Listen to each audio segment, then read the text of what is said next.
안녕하십니까. 127회 정보관리기술사 4교시 기출풀이를 맡게 된 123회 정보관리기술사 서현석 길사입니다.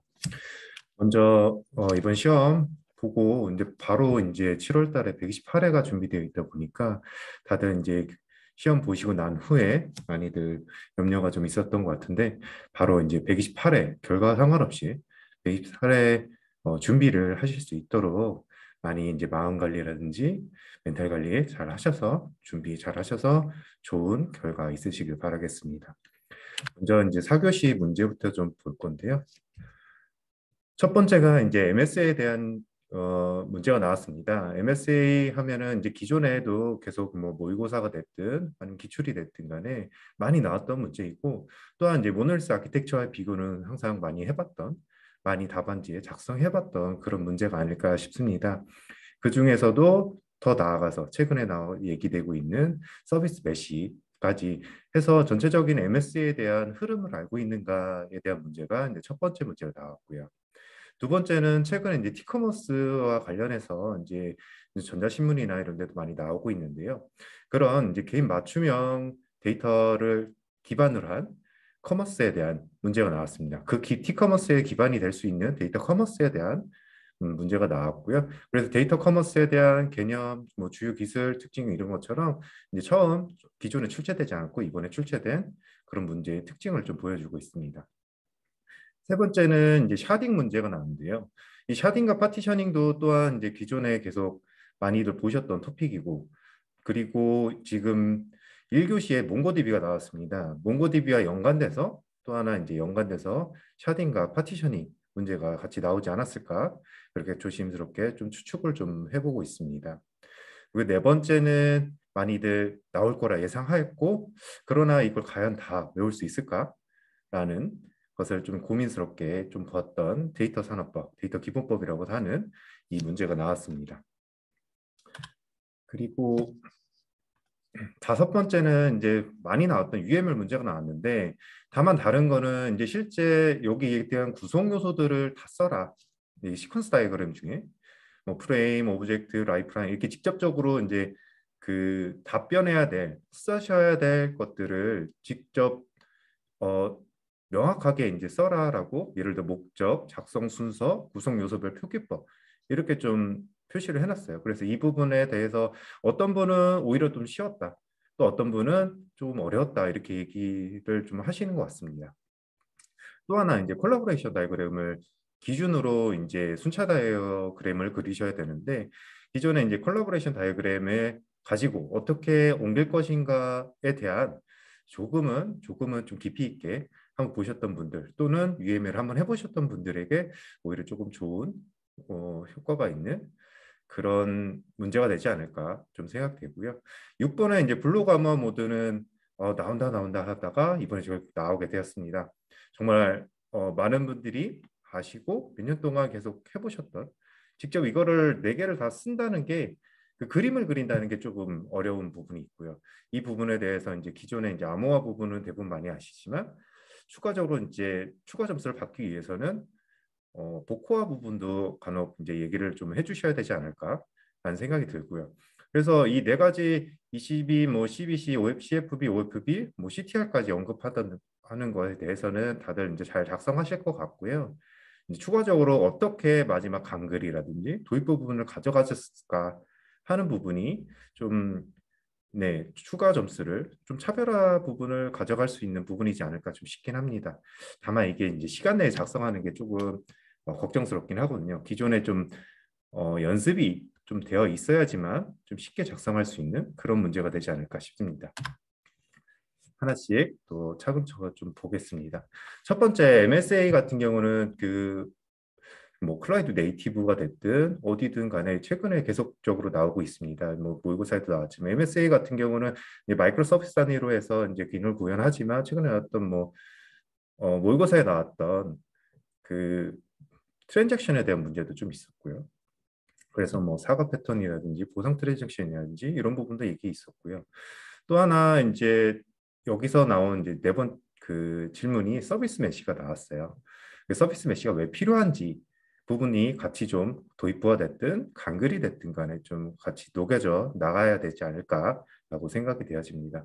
그래서 첫 번째 이제 MSA 서비스 간의 이제 통신 로직이 좀 필요합니다. 이제 마이크로 서비스 간의 통신이 필요한데 이 통신이 만약에 마이크로 서비스가 점점 많아진다면 복잡도가 좀 증가할 것이고 또 그렇게 되다 보면 장애 추적이 어렵다든지 장애가 전파될 수 있는 그런 특징들이 있습니다. 그것을 좀 막기 위해서 서비스 메시라는 게 나왔고 서비스 메시에서 프록시를 구성하게 되죠. 서비스 단위로 프록시를 구성해서 오히려 그 장애의 전파를 좀 막고 복잡도에서 서비스 로직에 대해 조금 더 집중해서 구현할 수 있도록 하는 그런 특징들이 좀 있습니다. 이런 부분들이 간글 또는 도입부 또는 차별화 단락이든 어디든 가서 이 흐름을 이제 질문 MS에 대한 그 문제에 대해서 내가 이 부분은 잘 알고 있다 이런 식의 표현이 좀 필요하지 않을까 좀 생각됩니다. 이 도입부로서는 기존에 이제 모널스 아키텍처와 소와 MSA 지금 문제가 나왔던 그 부분의 흐름을 좀 작성하셔도 좋을 것 같아요. 모널스 아키텍처가 기존에 이제 단일체 구성이 됐었다면 거기에다가 최근에 이제 소와 사상 기반으로 해서 서비스 오리엔티드한 사상을 기반으로 해서 MSA가 나왔다라는 이런 식의 도입부도 좀 괜찮을 것 같고 아니면 이거 자체를 지금 물어본 게 MSA 개념 특징이 이렇게 물어봤기 때문에 아예 도입부 없이 바로 개념으로 들어가셔도 되지 않을까 좀 이렇게 생각됩니다. 그리고 이제 MSA의 특징을 물어봤습니다. MSA의 특징은 참 여러 가지가 있었을 텐데 먼저 SOA의 사상을 기반으로 하고 있다라는 것을 먼저 좀 들을 수가 있을 것 같고요. 두 번째는 이제 루즈리 커플드가 되지 않을까 싶습니다. 마이크로 서비스 단위로 기능을 단위 분리했고 그러다 보니까 이제 분산된 거버넌스 형태를 띌 수가 있겠죠. 각각의 서비스별로 다른 언어, 다른 DB 뭐 이런 부분을 사용할 수 있죠. 그러다 보면 폴리그라시라는 어떤 그 기능적인 측면에 모습을 형태를 좀 띠고 있고 또 각각의 DB는 분산 DB이기 때문에 각각의 이제 서비스마다 다른 종류의 DB를 사용할 수 있고 DB 오너십도 가져갈 수 있고 또 하나 변화 대응이 이게 되지 않을까 싶습니다. 뭐 기능별로 각각의 배포를 따로 가져갈 수가 있기 때문에 좀 더 빠른 조직 구성이라든지 서비스 배포라든지 이런 부분에 특징이 있을 것 같습니다. 그래서 이제 이 부분을 어떻게 할 것이냐 해서 도입부에 MS의 개념 특징 나오든지 아니면 MS의 어떤 흐름에서 서비스 메시까지 이어지는 그런 흐름을 가지고 도입부를 작성하시고 나머지 이제 본문 같은 경우는 각각의 원칙, 뭐 개념 특징 원칙, 뭐 비교, 서비스 메시 각각을 작성해 주시면 좋을 것 같습니다. 그래서 원칙 같은 경우는 첫 번째 이제 네 가지를 좀 작성해 봤고요. 자율성의 원칙과 회복성의 원칙, 뭐 투명성 해야 되고 또 자동화로 되는 원칙도 좀 있습니다. 자율성 같은 경우는 각각의 이제 독립적으로 배포 가능한 그런 형태를 좀 얘기하고 있고요. 회복성 같은 경우는 빠르게 회복돼야 된다. 장애의 전파를 좀 막자 하는 부분이 좀 있고요. 그다음에 투명성 원칙 같은 경우는 이제 투명하게 어느 시스템에서 이제 서비스 어느 위치에서 장애가 났는지 뭐 병행 처리가 가능한지 이런 부분들이 좀 있습니다. 그다음에 자동화의 원칙 같은 경우는 인프라의 구성의 자동화 뭐를 통해서 하냐면 이제 프로비저닝이라든지 이런 부분을 통해서 이제 관리를 한다라는 특징 원칙들을 좀 작성해 봤고요. 이제 기존에 알고 계신 혹시나 이제 원칙 이래서 이제 따로 정리되지 않으셨던 분들이라면 MS의 특징을 가지고 원칙을 좀 도출해 내셔도 되지 않을까라는 생각이 좀 들고 있습니다. 두 번째 이제 모노리스와 비교 문제고요. 모노리스 아키텍처는 이제 왼쪽에 구성도 보이시는 것처럼 모든 서비스들이 한 통에 다 들어가 있죠. 단일 시스템을 구성하고 있습니다. 이렇게 단일 모든 비즈니스 로직이 한 통에 구현되어 있고 데이터베이스도 하나로 이렇게 연동되어 있는 게 이제 모노리스 아키텍처고 MSA 같은 경우 가장 특징이 이제 API 게이트웨이가 들어가죠. API 게이트웨이를 통해서 각각의 서비스별로 기능 단위로 분리하고 그러다 보니까 폴리건으로 DB까지 분리되는 그러한 아키텍처를 가지고 있는 것이 MSA가 될 것 같습니다. 그래서 이 그림 자체를 또 각각을 좀 그려주시고 그다음에 특징이라든지 또 하나 이제 배포, DB, 뭐 결합력 이렇게 비교 항목을 좀 여러 개 작성하셔서 비교를 정말 비교처럼 보이도록 하시는 게 좀 좋을 것 같습니다. 배포 부분에서는 이제 모널스 같은 경우는 이제 전체를 배포하겠죠. 또 하나 MSA 같은 경우는 이제 기능 단위로 각각의 배포가 가능할 거고 데이터베이스는 모널스는 하나 아까 구성도에도 보셨듯이 하나의 데이터베이스 MSA 같은 경우는 여러 종류 뭐 예를 들어 확장이라 그러면은 모노리스 같은 경우는 부분 확장에 좀 어려움을 갖고 있다. 왜냐하면 전체 아키텍처가 있기 때문에 확장에 좀 어려움이 있지만 MSA 같은 기능을 계속 늘려나가면 되거든요. 그런 부분에서 좀 더 용이하다라는 그런 특징들이 좀 있습니다. 이렇게 특징을 작성하시고 이제 MSA에서의 장애 전파라든지 서비스 로직에 이제 집중을 한다든지 하기 위해서 원래는 애플리케이션에서 해야 되겠지만 그게 잘 안 되니 음, 프록시라는 좀 인프라적인 특성을 좀 도입해서 그 부분을 해결하겠다 하는 서비스 메시를 이제 언급해 주셔서 다음 서비스 메시가 나왔으면 좋겠습니다. 네. 그래서 이제 서비스 연결 복잡성, 뭐 장애 전파, 그래서 이제 서비스 메시가 구성됐다라는 관점을 작성해 주시고 이제 서비스 메시를 이제 각각 개념과 이런 부분들을 작성해 주시면 될 것 같아요.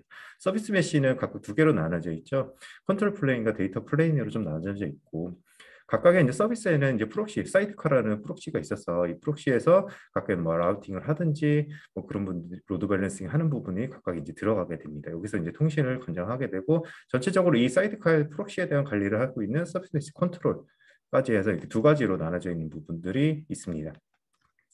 그래서 컨트롤 플랜 같은 경우는 프록시 설정값 저장, 뭐 전달하는 이 컨피그레이션 스토어 역할을 좀 하고 있고요. 데이터 플레인 쪽에서는 이제 네트워킹에 대한 라우팅, 로드 밸런싱 같은 걸 좀 하게 되고, 뭐 IP 주소와 이제 서비스 위치 이런 거를 이제 검색하는, 디스커버리하는 그런 부분들이 이제 같이 프록시 이제 사이드카에 같이 연결이 되게 됩니다. 또 하나 특징이 이제 서킷 브레이커가 되겠죠. 그래서 이제 장애가 발생했거나 아니 프록시에 대한 어떤 서비스 응답이 없을 때 이 연결을 끊는 전파를 차단하는 그런 특징들이 있습니다. 네, MSA는 이런 그 큰 흐름으로 좀 작성을 하셨으면 이제 좋은 점수를 받지 않았을까 좀 생각되고 있습니다. 네, 두 번째 이제 데이터 커머스 문제로 들어가 보겠습니다. 데이터 커머스 문제는 이번에 이제 처음 출제된 문제고요. 그러나 이거 같은 경우는 기존에 계속 얘기가 되었던 빅데이터 기반의 자기 맞춤형 그 소비자에 대해서 개인 맞춤형 하는 커머스로 기존의 티커머스 기반에서 많이 좀 최근에 언급되고 있는 그런 부분이지 않을까 싶습니다. 그래서 이제 도입부는 이런 커머스에 대한 어떤 배경이라든지 발전 방향이라든지 이런 부분을 좀 작성하셔도 좋을 것 같고요. 예를 들어 이제 이커머스로 시작해서 그다음에 모바일 엠커머스, 뭐 티커머스 이런 식으로 모바일 쇼핑도 지금 많이 발전을 하고 있고 거기에 이어서 이제는 빅데이터 큐레이션을 하겠다는 거죠. 고객에 대한 큐레이션을 해서 거기에 맞춰서 이제 커머스를 하겠다. 그래서 빅데이터라는 부분이 들어가 줘야 되지 않을까 싶습니다. 어, 데이터 커머스 같은 경우는 이런 거죠. 외부에 있는 뭐 데이터, 뭐 인구 정보, 뭐 이런 정보라든지 아니면 콘텐츠 정보.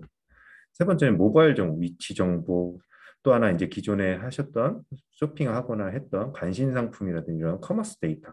이런 부분들을 모아서 개인별로 이제 분석하고 매칭, 추천하는 부분이 빅데이터를 통해서 하는 부분이 핵심이지 않을까 싶어요. 그걸 통해서 뭐 티커머스라든지 모바일 쪽이라든지 라이프 스타일에 대한 그 기반 추천을 할 수 있는 게 데이터 커머스가 될 것 같습니다. 데이터 커머스 같은 경우는 여러 개념도 같은 경우 이렇게 좀 작성을 해봤고요. 어, 상품 특성을 좀 분석할 것 같아요. 이런 상품이 있고 어떤 관심 분야는 어떻게 가져가 있고 어떤 지역 구성 뭐 이런 부분이 있을 테고 또 고객의 성향을 좀 분석을 하겠죠. 어떤 상품들을 많이 구매했었는지 구매 유사성이라든지 해서 이런 데이터를 수집 또 분석을 하겠죠. 분석을 통해서 빅데이터를 통해 분석하고 이거를 일반 소비자 또 장년 소비자 이렇게 측면을 나눈다든지 아니 패턴에 어떤 패션에 관심 있는 사람들한테 이제 패션 소비의 부분에 대해서 이제 맞춤 쇼핑을 제공할 수 있도록 하는 것이 이제 데이터 커머스가 될 것 같습니다. 그래서 빅데이터 분석 기술을 기반으로 소비자와 상품 데이터를 분석해 소비자와 상품을 연결하고 맞춤형 쇼핑 정보를 제공하는 커머스 서비스다. 이렇게 좀 얘기가 될 수 있을 것 같습니다. 그리고 이거 데이터 커머스에 대한 이제 주요 기술을 보면 이제 아무래도 이제 빅데이터 기반으로 수집, 처리, 저장, 그다음에 이제 분석을 하겠죠. 연관 분석도 할 그거 상관 분석, 통계 분석, 또 여기다가 이제 머신러닝에 이어서 추가적으로 AI나 이런 부분에 대한 분석 방법들도 넣어도 크게 무방하지 않을까 그렇게 생각됩니다. 또한 마이닝 기술들 들어가죠. 오피니언 마이닝 같은 경우 소비자가 이제 뭐 예를 들어 SNS 소셜 마이닝도 될 수 있지 않을까 싶습니다. 텍스트 마이닝까지. 그리고 빅데이터 기술 같은 경우는 흔히 저번 기출에도 나왔었죠. 빅데이터에 대한 기술들이 나왔었는데 거기 중에 이제 수집 기술 같은 경우는 뭐 ETL을 하든지 스코피나 플럼 통해서 이제 하고 처리 기술 같은 경우 하드블 쓴다든지 야니나 맵리듀스 또한 이제 빨리 데이터를 처리하기 위한 스파크 스톰 이런 분도 있고요. 저장하기 위해서 흔히 얘기하는 하드 파일 시스템 같은 경우 얘기가 많이 되고 있죠. 노에스크까지 되고. 그다음 연관 분석은 많이 보셨죠? 이제 지지도 신뢰도 향상도를 기반으로 한 그런 연관 분석, 또한 상관 분석, 서로 간에 이제 두 개의 변수 그 이상도 됩니다. 근데 보통 두 개의 변수를 기반으로 서로 간의 상관성을 이제 분석하게 되는 게 상관 분석이 되고 그러다 보니 상관계수라든지 이런 부분도 추가적으로 더 작성해 주셔도 좋을 것 같아요. 통계 분석 같은 경우는 이제 기존에 이제 R이라든지 이런 언어를 통해서 이제 많이 하셨었고 여기다 이제 시각적인 부분들도 추가적으로 작성해 주셔도 좋을 것 같습니다.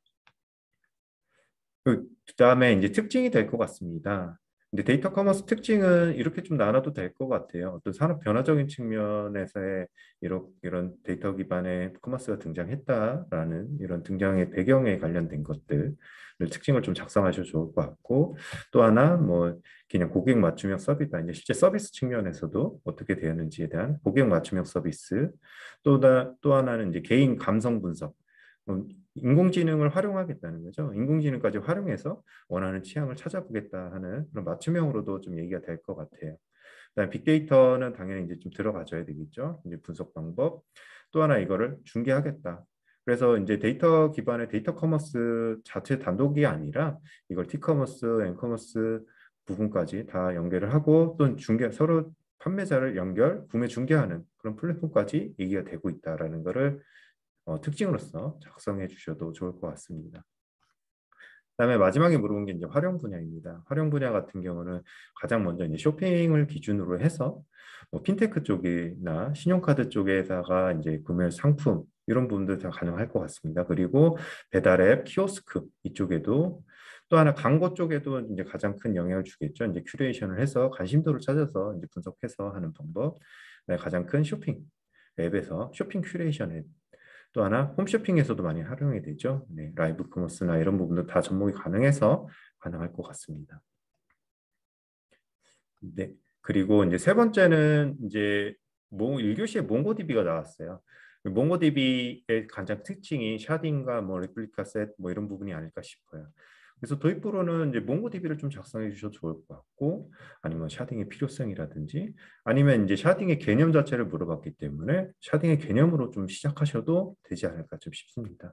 근데 몽고DB 같은 경우는 이제 몽고스라는 게 있고 각각 몽고D를 통해서 여기에 대한 이제 몽고 키를 가지고 샤드 키를 가지고 이제 나눠져 있고 각각에 대해서 리플과 셋도 활용할 수 있죠. 이제 중복을 할 수 있는 이런 부분들을 좀 간단히 작성하시는 것도 나쁘지 않을 것 같고요.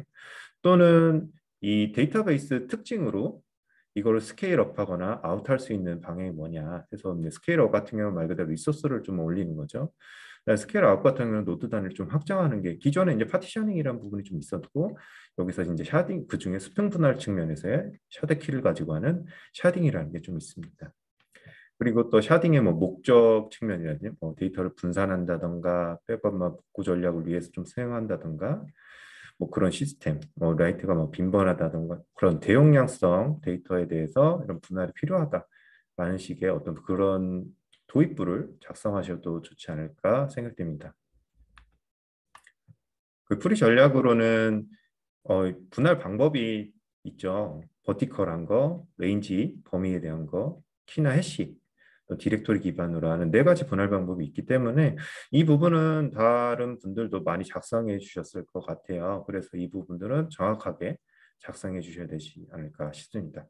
그래서 개념 부분은 이제 물리적으로 다른 데이터베이스에 데이터를 이제 수평 분할해서 분산 저장하는 비법이다 이렇게 좀 작성했고 거기에 대한 특징으로는 아무래도 이제 추상화 부분이 들어가겠죠. 분산 TV의 특징이죠.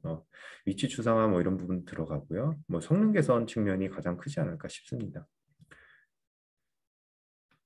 그리고 이제 두 번째 이제 파티셔닝하고 비교가 있습니다. 이제 가까이 비교하기 때문에 샤딩은 수평 분할이다. 보통 이렇게 많이 비교를 하고 샤딩은 수평 분할을 이렇게 얘기를 하고 파티셔닝 같은 경우는 이제 논리적인 엔티티들을 물리적인 엘리티들로 이제 나누는 기술이다. 이렇게 해서 예를 들어 파티셔닝 같은 경우는 이제 월 단위 부분이 많이 있죠. 로 단위로 이제 나누는 그래서 2001년은 이쪽, 2002년은 이쪽 이렇게 좀 나누는 그런 부분이 있고요. 파티셔닝은 그다음에 샤딩 같은 경우는 각각 샤드 키를 가지고서 나눠주는 형태로 되어 있습니다. 그래서 이제 샤딩 같은 경우는 이제 수평 분할, 파티셔닝은 수평 수직 분할 하면 되고요. 그다음에 키는 이제 샤드 키 없으면 뭐 이렇게 하고요. 둘 다 이제 스케일 아웃이 가장 큰 특징이지만 그래도 이제 샤딩 같은 경우는 샤딩이 잘 발생되지 않는 게 좀 가장 크지 않을까 싶어요. 그래서 샤딩을 좀 최소화하려면 왜냐하면 샤딩이 많아지면 그만큼 복잡도는 좀 증가할 거라고 생각돼요. 파티셔닝도 동일하겠지만 그런 관점에서 봤을 때 참 이런 부분도 넣을 수 있지 않을까라는 생각이 좀 들고요. 데이터 양 측면에서는 이제 데이터를 추가하는 샤드, 근데 파티셔닝 같은 경우는 이제 원본 데이터를 좀 분할하는 성격이 좀 크고요. 네. 그리고 별도 서버, 동일 서버 내에서 이제 파티셔닝 하는 특징들이 좀 있습니다. 그리고 이제 샤딩을 적용할 때 이제 고려 사항들이 좀 있습니다. 아무래도 샤딩은 글로벌 트랜지션을 항상 이제 고민을 좀 해봐야 되겠죠. 그래서 어플리케이션 측면에서는 글로벌 트랜지션, 뭐 샤딩 DB 간 조인도 고려를 해봐요. 왜냐면 어플리케이션 측면에서 이제 진행이 되다 보니까 또한 이제 유니크 키에 대한 고려. 그리고 데이터베이스 측면에서는 이제 스케일업이 가능한지 그 부분도 좀 봐야 되고요. 해시 함수 설계를 잘 해야 되겠죠. 실시 함수의 중복이라든지 그 부분이 있으니까. 그리고 테이블 단위를 가장 좀 작게 구성해야 하는 그런 특징들을 가지고 있지 않을까 싶습니다. 그래서 지금 글로벌 트랜잭션, 뭐 샤딩 DB, 왜냐하면 이 샤딩 DB 같은 경우는 조인이 불가능하기 때문에 나중에는 이제 역전교화도 좀 고려해야 되거든요. 그래서 이 부분도 이제 고려사항 부분에 좀 충분하게 좀 들어갔으면 좋겠습니다. 그래서 이런 적용식 고려사항까지 작성하시고 마지막으로 차별화 단락에 각각의 이제 사례별, 분할 방법별로 활용 사례를 작성해 주신다든지 아니면 샤딩에 적용식 고려사항을 했지만 추가적으로 더 이 복잡도를 줄이기 위해서는 뭐 이런 방법도 있다. 예를 들어 이제 버티컬리 파티션을 한다든지 예를 들어 테이블 일부 컬럼만 자주 사용하는 경우 또는 핫, 웜, 뭐 콜드 데이터 분리한다든지 이런 부분들이 이제 강글에 또 추가되던가 해서 남들과 다른 차별성을 좀 가지시는 게 좀 좋을 것 같아요. 왜냐면은 이 샤딩에 대한 부분도 많은 분들이 학습을 하셨다고 좀 생각을 하고 있거든요. 그래서 이런 분할 방법, 그다음에 파티셔닝과 차이점을 명확히 보여주고 고려사항이랑 강글에서 다른 분들과 좀 다른 차이점을 같이 좀 보여주셔야 되지 않을까 그렇게 생각됩니다. 네 번째는 이제 데이터 산업법 기본법이 나왔죠. 데이터 산업법이 지금 4월 20일부터 이제 시행이 됩니다. 데이터 산업법 같은 경우는 이제 데이터 산업 발전을 조성하려고 하고 그게 가장 큰 목적이죠. 그리고 그러다 보니까 국가적인 그 정책위원회, 정책을 중간에서 내세울 수 있는 그런 위원회, 또 이 데이터 거래사 부분들을 양성하겠다 해서 이제 데이터 경제를 활성화하겠다라는 게 이제 데이터 산업법이고, 그다음에 그래서 이제 목적 측면에서 보면은 아무래도 데이터 경제가 같이 좀 나아져야 되겠죠. 데이터 경제, 그다음에 경쟁력 확보죠. 데이터 융합하는 그런 거에 대한 활용 정책. 그다음에 국가 측면에서는 공공에 대한 이제 데이터 활용에 대한 그 법적 근거를 좀 강화하고 네 번째는 저희 니들 정책에서 나왔던 데이터댐으로 해서 데이터 생산 수집한 거에 대한 활성화 부분이 같이 좀 얘기가 될 것 같습니다. 이게 이제 실제 이제 데이터 산업법의 목적보다도 이제 주요 내용 부분인데요. 많은 분들이 이렇게 법조항과 내용들을 작성해 주셨을 것 같고 이 부분에서 조금 서로 간의 차별이 좀 있을 것 같아요. 네, 전체 이제 1장에서 8장으로 구성되어 있고 총 48조로 구성되어 있는데 주요 내용들은 대부분이 비슷하게 좀 보셨을 것 같아요.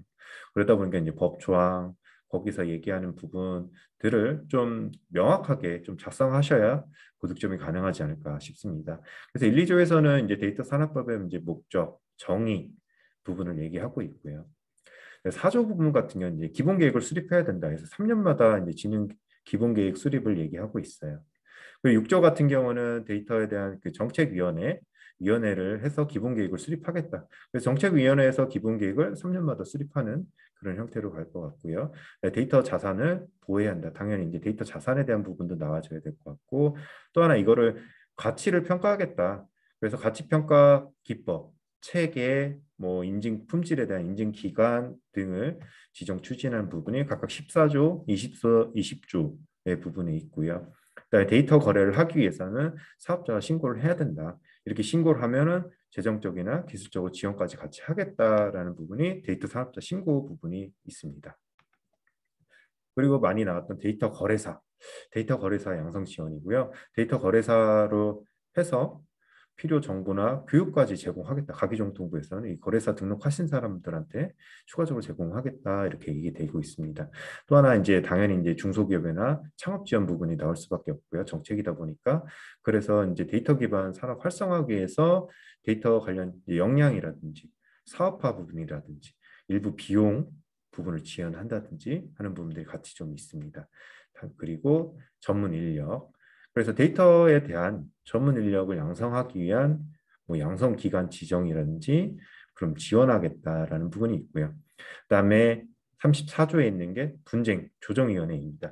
데이터 가지고 이제 아무래도 어느 데이터를 가지고 어디서 사용할 때 활용에 대한 이제 분쟁이 발생할 수 있다고 생각되기 때문에 거기에 대한 이제 데이터 분쟁 조정위원회가 설치를 해서 활용한다라는 게 이제 34조에 구성되어 있습니다. 굉장히 많죠. 이 부분들은 이제 어느 부분 같은 경우는 다 썼다 이런 부분도 계시고요. 근데 이 부분을 정말 이제 조항해서 이제 얼마나 잘 썼냐도 중요한데 시간 내에 작성하셨는지도 가장 좀 중요할 것 같아요. 몇 가지 항목은 좀 빠지시더라도 주요 항목이다 보니까 그 정확하게 좀 작성하시는 게 우리 고득점에 도움이 되지 않을까 좀 생각됩니다. 그래서 이런 기대 효과는 아까의 목적과도 좀 연관돼 있고요. 그래서 국민과 기업의 정책에 대한 예측성, 신뢰성 향상 뭐 이런 부분들이 있고요. 그다음에 데이터 생산 거래 활용에 대한 아무래도 이제 분쟁 조정 위원회가 중간에서 관리를 잘해서 데이터 활용에 대한 뭐 가치 평가에 대해서 가치를 못 받게 된다는 거 아니면 누군가 그 데이터를 무단으로 취득하든지 활용한다든지 하는 부분에 대한 이제 방지를 하고자 이런 조정 위원회가 있으니 이거에 대한 이제 기대감 심리도 좀 있는 것 같습니다. 그리고 데이터 전문 기업에 대한 이제 체계적 육성도 기대되고요. 아무래도 이제 아까 봤던 창업 지원이라든지 중소기업에 대한 지원이라든지 전문 인력 양성에 대한 지원이라든지 이런 부분이 있다 보니까 데이터 전문 기업도 추가적으로 양성하고 또 하나 이제 거래사를 해서 이제 가치 평가 부분에 대한 이 부분도 같이 좀 얘기가 될 것 같아요. 네, 데이터 거래사 양성을 해서 전문 지식 바탕으로 뭐 거래에 대한 상담, 중개, 알선 이런 부분들을 할 것 같고요. 근데 등록제가 이제 운영이 되다 보니까 이런 그래서 이러한 부분들이 모여서 데이터 경제를 좀 활성화하고 또 정책 측면에서 지원하고 하는 그런 측면의 기대 효과들이 발생하지 않을까 싶습니다. 다섯 번째는 네, 순차 다이어그램에 대한 문제입니다. 그 컬러버레이션 다이어그램을 가지고 시퀀스 다이어그램을 바꾸는 부분이 있어요. 그래서 이 부분은 이제 실제 그 작성하셔야 되기 때문에 이 작성에 대한 시간을 좀 확보를 해두시고요. 도입부에다가는 이 UML에 대한 전체 흐름을 작성해 주시는데 간단하게 예를 들어 UML은 구조적인 건가 행위적인 기반으로 되어 있고 그 밑에 막 각각 유즈 케이스라든지 이 밑에 시퀀스와 커뮤니케이션이 있다라는 부분을 좀 작성해 주셔도 좋을 것 같아요. 이 커뮤니케이션 같은 게 이제 UML 1.6대에서의 말하는 콜라보레이션이 되겠죠. 그 부분을 같이 언급해 주시는 것도 좋을 것 같고요. 아니면 요 인터랙션, 상호작용에 대한 다이어그램을 가지고서 작성해 주셔도 좋을 것 같아요. 예를 들어 상호작용 다이어그램은 객체 간에 이제 주고받는 메시지를 그 상호작용을 명세하고 또 유즈 케이스 시행하기 위한 뭐 객체 간의 관계를 표현한 다이어그램이다. 라고 얘기를 좀 할 수 있을 것 같고요. 그래서 유형이 있습니다. 타이밍에 대한 거, 시퀀스 저희 이번에 풀어야 되는 시퀀스 순차, 인터랙션 오버뷰. 인터랙션 오버뷰 같은 경우는 시퀀스하고 액티비티 다이어그램의 어떤 결합 형태의 다이어그램 될 테고요. 그다음에 커뮤니케이션, 네, 밑에 보이시는 콜라보레이션 다이어그램과 그 제시된 문제를 좀 보시면 될 것 같습니다. 이 두 개의 차이점은 이제 시퀀스 같은 경우는 시간의 어떤 발생 순서에 따른 메시지의 순서고요. 이 커뮤니케이션은 각각 객체 간의 상호 연결점, 서로 어떻게 연결돼서 메시지가 흘러가는지에 대한 주로 이제 연결 측면의 이제 다이어그램이 될 것 같아요. 그래서 요 두 가지는 요건 시간, 요거는 관계 측면 이렇게 좀 다른 점이 있습니다.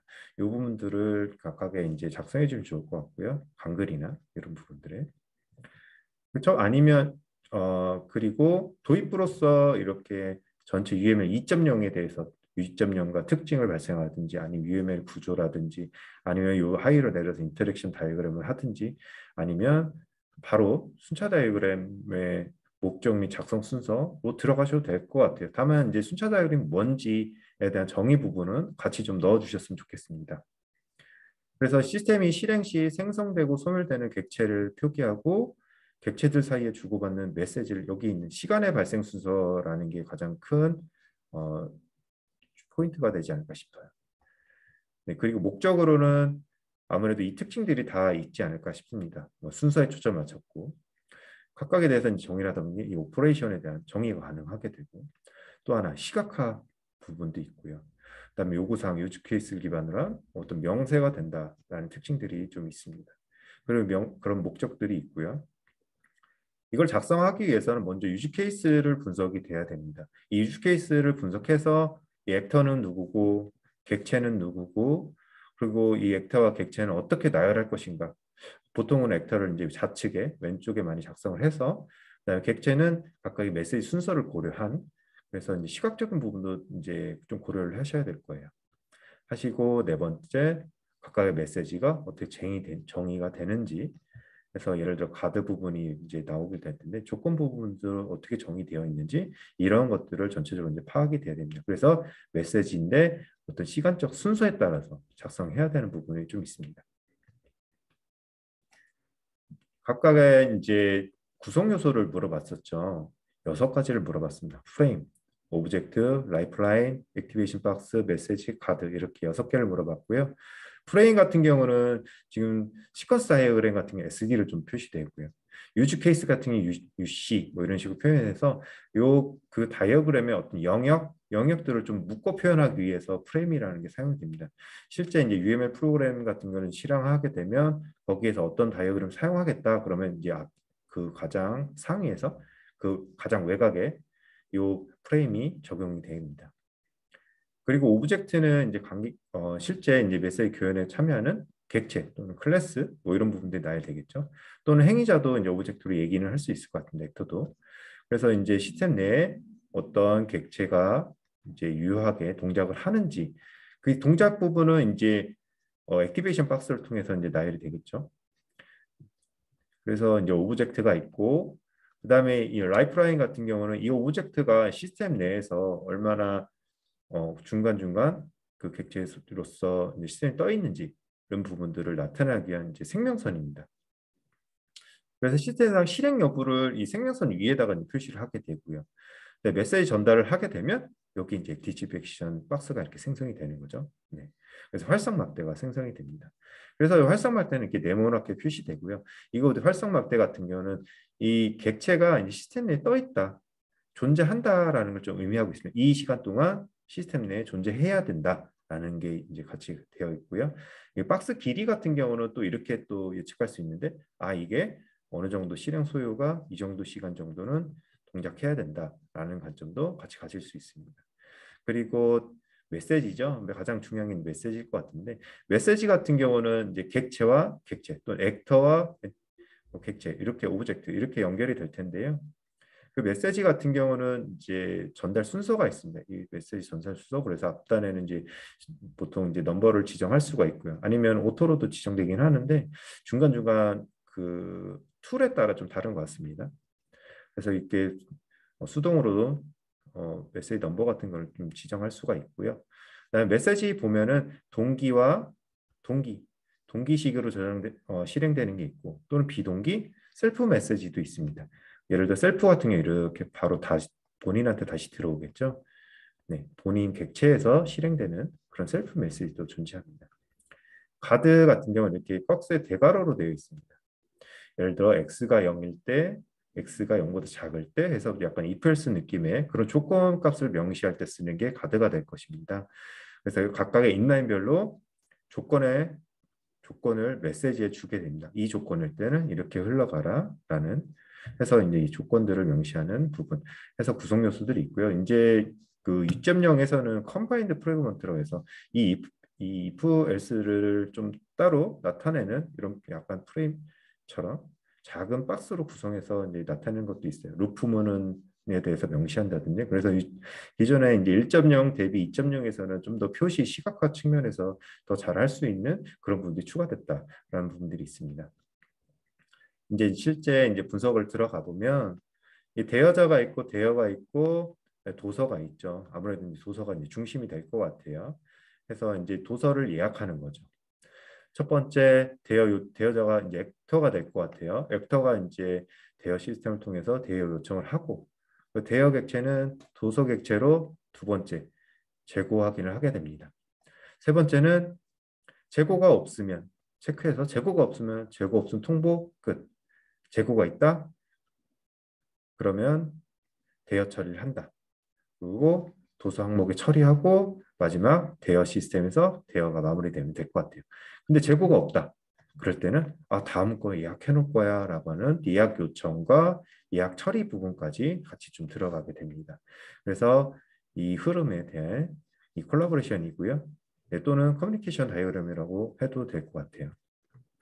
그래서 액터를 파악해 보면 대여자가 있을 되고요. 객체는 하나, 둘, 셋, 넷, 대여 예약 도서, 도서 항목 이렇게 좀 표시가 되고 객체 같은 경우는 배치를 좀 생각해야 되는데 우선은 액터가 가장 왼쪽에 있으면 좋을 것 같고요. 그 다음에 대여, 세 번째는 도서, 그 다음에 도서 항목 처리, 그다음에 예약으로 가면 어떤 메시지 순서가 잘 보이지 않을까 싶습니다. 메시지 정의 보면 다 1번에서 5번까지 있다. 그리고 3번은 각각 가드가 처리된 부분이 같이 있다라는 것을 이제 파악하시면 좋을 것 같습니다. 그래서 이 협력 다이어그램을 가지고 이 유즈 케이스 부분에 대한 거를 파악하시면 좋을 것 같습니다. 실제 이거를 이제 그려봤고요. 저 같은 스타일 UML로 좀 그려봤고요. 그래서 대여자가 이제 왼쪽 좌측에 가장 상단에 위치하고 있고요. 첫 번째 대여 요청을 하죠. 그러면 이제 활성 박스가 생성이 되면 이제 시스템의 객체가 생성이 되고 그 객체 생성이 이제 도서 쪽으로 재고 확인을 들어가게 됩니다. 재고 확인이 들어가서 재고가 없어라고 하면 이 재고 없음을 통보를 하겠죠. 근데 재고가 있을 수 있죠. 그럴 때는 대여 처리하고 도서 항목에 대여 항목 체크하고 마지막 대여로 이어지는 이 부분을 갈 테고요. 그 다음에 만약에 재고가 없다 그러면 예약 객체를 생성해서 예약 요청 메시지를 날리고 다섯 번째 예약 처리가 완료됐다는 것을 이 도서 객체에 알려주게 됩니다. 네, 이렇게 해서 UML의 순차 다이어그램을 이제 작성해 주시면 될 것 같아요. 이 가드 같은 경우는 아까 말씀드렸지 UML 2.0 같은 경우 컴바인드 프로젝트 프래그먼트에서의 알트라는 그 옵션이 있습니다. 그 옵션을 좀 활용해도 좋을 것 같고요. 그래서 이제 UML 1.0 때하고 2.0 때의 차이를 좀 언급해 주셔도 좋을 것 같아요. 왜냐하면 문제를 좀 다시 좀 문제가 여기 없네요. 보면 그 앞에 나와져 있는 게 UML 2.0으로 하고 있다라는 부분이 앞에 언급되어 있지만 실제 내부적으로는 콜라보레이션 다이어그램을 제시했거든요. 제 생각에는 이 부분에서 이제 콜라보레이션 다이어그램 자체를 일부러 그 1.0대에서 2.0대로 넘어가는 그런 형태를 유도하지도 않았을까라는 생각도 조금 들고 있습니다. 그리고 시퀀스 다이어그램 같은 경우는 보통 정적인 거, 보통 유즈 케이스 다이어그램을 그리고 그래서 동적인 걸 들으겠죠. 아니면 클래스 다이어그램이라든지. 그래서 이런 그 다이어그램도 작성 순서가 있는데 객체 지형에서 이 작성 순서에 대한 정적, 동적으로 가고 있다라는 부분들을 좀 말씀해 주시면 좋을 것 같고 또 이제 유의사항들도 적어주면 좋겠죠. 아까 말씀드렸던 벡터를 가장 왼쪽으로. 또 메시지는 서로 겹치면 혼동이 오다 보니까 겹치지 않도록 객체를 잘 나열해 주셔야 됩니다. 그리고 발생 순서에 따라 메시지는 위에서 아래로 가야 되고요. 이제 라이프라인이 있으니까 라이프라인 따라서 방향으로 위에서 아래로 가야 되고요. 그다음에 객체 간에 우선 액터에서 객체로 좌에서 우로 형태로 메시지가 흘러가는 것들이 좀 보여야 됩니다. 또 배치 같은 경우는 이제 메모리 같은 것도 좀 확인해야 돼요. 왜냐하면 액티베이션 박스가 이제 객체가 그 시스템 내에 존재하는 부분을 나타내기 때문에 이거 객체들이 각각 이 메모리 다 떠도 되는지라는 부분도 점검할 수 있을 것 같고요. 그다음에 이게 정확하게 전달된 건지도 파악을 하셔야 돼요. 왜냐하면은 이제 메시지를 전달했는데 그 메시지를 받을 객체에서는 그 해당 뭐 메시지를 받을 수 있는 뭐 동작이 없다라는 부분도 발생할 수 있거든요. 그래서 이런 부분 각각의 객체 간에 갖고 있는 메소드들을 정확하게 이해하셔야 되는 부분들이 좀 있을 것 같아요. 이런 부분들을 이제 차별화 단락으로 작성하시면 네, 좋을 것 같습니다. 그리고 여섯 번째 블록 암호 모드입니다. 블록 암호화 운영 모드는 이제 많이 나왔죠. 네. 그래서 이제 블록 암호화 모드의 도입부는 어떻게 작성할 것인가라고 좀 말씀드려보면 뭐 그냥 블록 암호화 전체를 좀 작성해 주셔도 되지 않을까 싶어요. 아니면 암호화 운영 모드가 여러 가지가 있죠. 여기 네 가지가 나왔지만 질문에는 뭐 CTR 부분까지 해서 그 각각에 대해서 나열해 주셔도 될 것 같아요. 블록 암호화는 정의는 뭔데 거기에 대한 유형 운영 모드는 이렇게 있어. 그리고 그 운영 모드 중에 뭐 ECB, CBC 같은 경우는 각각 플레인을 직접 암호화해서 하는 방법이야라고 하는 식의 흐름을 가져가셔도 좋을 것 같고요. 아니면 블록 암호화는 정의는 이렇게 치퍼가 있. 네. 이거는 복화 모드를 제가 갖다 붙였네요. 네. 반대로 해서 플레인에서 BC로 가는 그런 암호화 복화 그런 과정이 있을 거고요. 또는 이제 블록 암호에서 흔히 많이 하는 혼동과 확산 그런 원리도 있고요. 네, 구조로 보면 보통 두 가지 꼽잖아요. 파이스텔 구조가 SPN 구조. 그래서 각각 구조에 대한 뭐 유형들을 나열해 주셔도 왜냐면 이제 많이들 알고 계신 것들이 있기 때문에 그것들 많이 나열해 주셔도 좋을 것 같습니다. 도입부에서. 또는 이렇게 아까 말씀드렸던 ECB, CBC 하는 이런 특징들을 앞단에 도입부에다 한꺼번에 나열해 주셔도 괜찮을 것 같아요. 네. 그리고 이제 각각에 들어가겠죠. 첫 번째 ECB와 CBC 들어갈 것 같은데 ECB 같은 경우는 가장 단순한 암호 운영 모드죠. 첫 번째 이제 플레인 평문을 가지고 키를 가지고 이제 암호화해서 치포가 되는 암호문이 발생되는 만들어지는 생성되는 그런 암호문이고 복과도 동일합니다. 다만 여기에 BCD가 되겠죠. 방향은 이렇게 반대 방향으로 가는 이렇게 가장 간단한 암호 운영 모드보다 이다 보니까 문제점도 좀 있죠. 그래서 우선 특징 먼저 말씀드려보면 오류를 전파하진 않아요. 다음 요 평문을 좀 나눌 거잖아요. 블록으로 나눴을 거고 각각의 블록마다 이런 특징 암호화나 복구화를 하기 때문에 이 한 블록에서 문제가 생겼다고 다음 블록에 영향을 주지는 않고 있습니다. 또 하나 이 각 구조가 각각으로 진행되기 때문에 동일 진행이 가능합니다. 병렬 수행이 가능하고요. 그다음에 패딩이 좀 필요합니다. 여기서 플레인에 대해서 BC를 진행했기 때문에 나중에 복구할 때는 하기 위해서는 이제 패딩이 좀 필요하고요. 그다음에 이제 단순하기 때문에 반복 공격이 좀 취약합니다. 뭐 브루트 폴스 어택이라든지 그런 부분에 좀 취약한 부분이 있고요.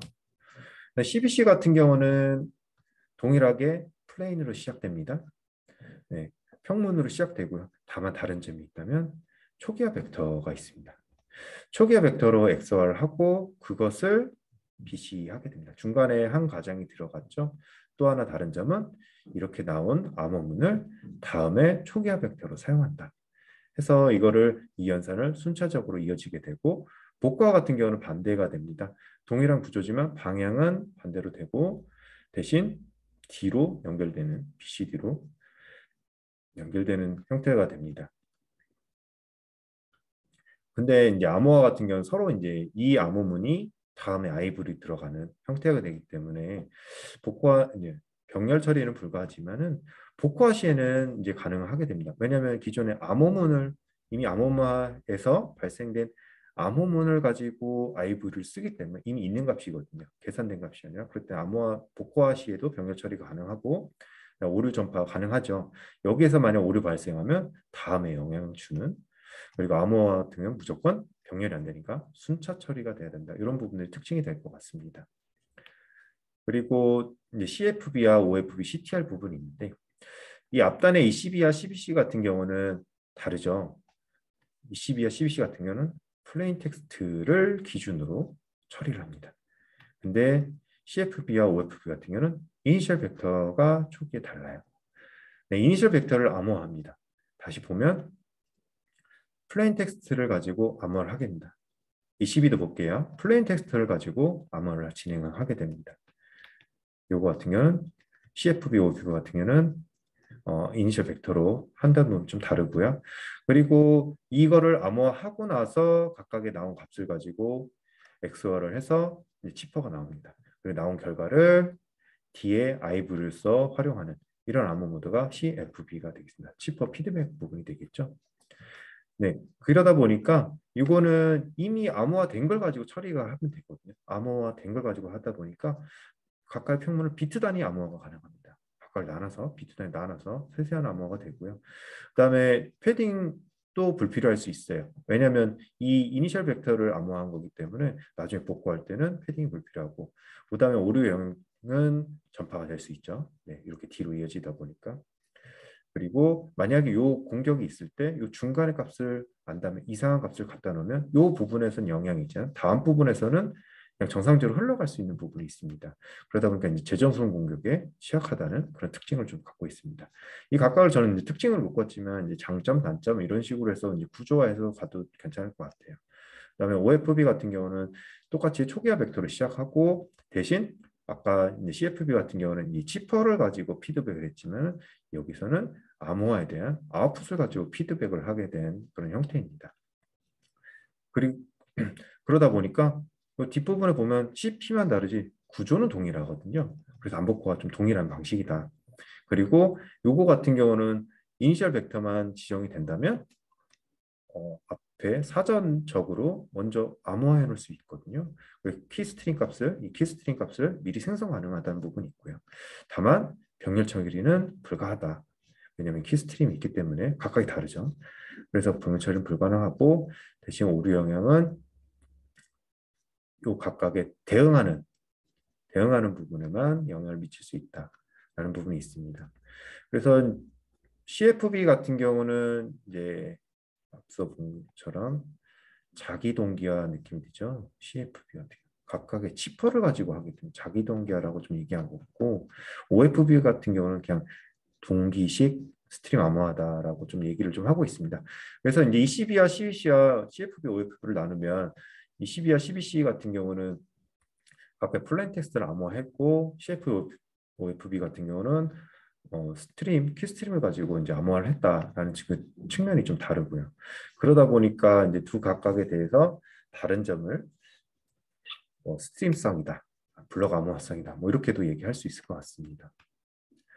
그리고 이제 아무래도 이 부분 블록 암호화 운영 모드 같은 경우는 많은 분들이 써주시기 때문에 좀 다른 내용들을 좀 작성해 주면 좋을 것 같아요. 많은 분들이 가장 기본적으로 이제 각각의 이제 암호 모드들에 대한 비교 부분들을 많이 해주셨을 것 같고요.